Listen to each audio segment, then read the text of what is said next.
እና ጋይስ ለምን የተለመደ ቦታ ሄደን ሳንበላ ምትጋብዙኝ ከሆነ ምን አገባኝ? በቃ ተነሱ እንሂዳ።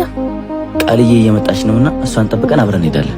ኡፍ አንተ ደግሞ ሁሌም እሷን መጋበዝ አይሰለችም እንዴ? እባክህ ተነስና እንሂድ። አንድ ቀንም እኮ ከፍላ አታውቅም። ኧረ እንሂድ በቃ አንተዋት። ምን ማለት ነው?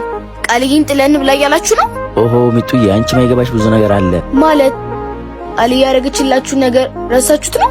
አንቺ ደግሞ ከሰሙሽ ብዙ ታወራለሽ። በቃ ማታውቂው ነገር አለ ተባልሽ አይደለ? በቃ አሁን ተነሱ።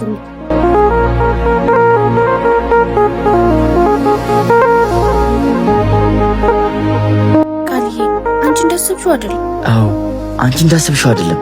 እኔ እንዳሰብኩት አይደለም። ቃል በእናትሽ አይክፋሽ። ምንም ነገር በነበረበት አይቀጥልም። ነገ ሌላ ቀን ነው። ቃል